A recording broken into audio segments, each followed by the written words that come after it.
Hi everybody, Sandy Day here with Beyond School Bells. I want to talk today about a unit that we wrote in the spring of 2020 around wind energy. Our partners at Next Generation, NextEra Wind Energy helped with the guidance on this particular unit. We had, of course, a design studio. Some university students came together to help write these lessons.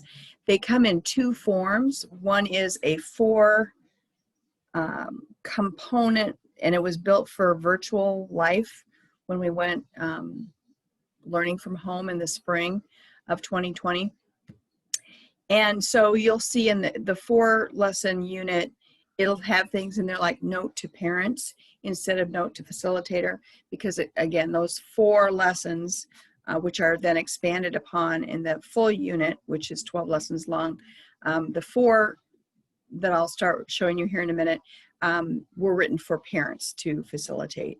So they look a little bit different than the other curriculum just in the way it looks, but it's also written differently. But basically you guys are pros, you know how to translate this stuff over. So let me start sharing my screen and get us in there so that we can take a look at what we've got. Okay, so wind energy. Okay, we'll start with the 4-lesson unit. Maybe. There we go. Okay, cool. Okay, so a couple of notes for the unit. Okay, so the topics are what causes wind, harnessing wind energy, building an anemometer, which is a device that is a really hard word to say, anemometer. Anyway, a device that helps you measure how fast the wind is going. And then the capstone is building a wind turbine of your own. So again, each of these 4 units are in the big unit, 12-lesson unit, but they're written with a little bit different emphasis and a little bit different activity. Okay, so basically, we are setting the stage as we always do. A lot of times I like to have a video if it's helpful, and this one is quite good. I think you'll really, really like it. And then there's the activity. Your materials are over here on the far right. And again, here's a note to parent. Here's a site that has the steps that you can see if you've never done this before, how you can see it in action before you even do it. Okay, and then we're going to figure out how to harness that wind that we just were talking about in lesson number 1. And then we're building an anemometer. Again, setting the stage. Here's the activity that helps to, or the video that helps to support it. Here's the actual activity. These are the supplies that you'll need. And then building a wind turbine. Okay. The 12-lesson unit is, again, it's going to have a little bit different look, but it's all in one PDF here. But basically, here's the 12 altogether. What on earth is a wind turbine? Welcome to wind, exploring the wind, blown away, options 1 and 2. There's actually 2 lessons there. Exploring the wind, entrance to energy, and then air pollution baseball. It's a Jeopardy game. You're going to love that. And then let's race the wind.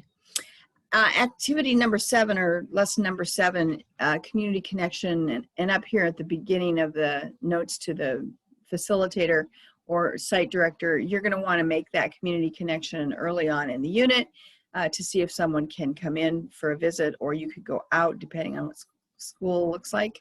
When you do this, it may all be virtual, all of this.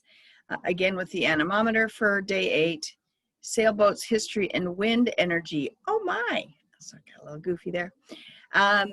Building a human grid, modeling electrical flow. That's fun. You're going to like that. And then finally, there's a challenge to build a bigger, better wind turbine. And those lessons, the activities are just one after another in this long PDF. And again, like I've often said, you'll see many times reflection or an enrichment, some sort of way for the kids to think about what they've learned. Okay. usually ends up each lesson. Okay, so that's wind energy, and that is all I had to visit up with about that. Just a reminder, you can email me at sday, D-A-Y, at nebraskachildren.org. You can, once you email me once, you will then get a reply from me, and you'll have my cell phone at the bottom in my signature, as well as my Zoom name. And feel free to reach out if there's anything at all I can do to help facilitate, help deal with the challenges of the unit. That would be great. And then also one of us, I don't know if it will be myself or Jennifer or Anna Bromberg from Beyond School Bells, will reach out after the completion of the unit and ask you to complete that really short 5-question survey. First 4 questions are Likert scales, 1 to 5, this was fun, / easy to understand, etc. Or not. And then the open-ended question is, how could we make this better, or what other suggestions might you have? Any input is really appreciated. You guys are the rock stars who are testing the stuff out, and if we can make it better, we want to. Okay, that's the end of this particular video. I hope you're having a great week or day, and take care. Remember, stay positive, test negative.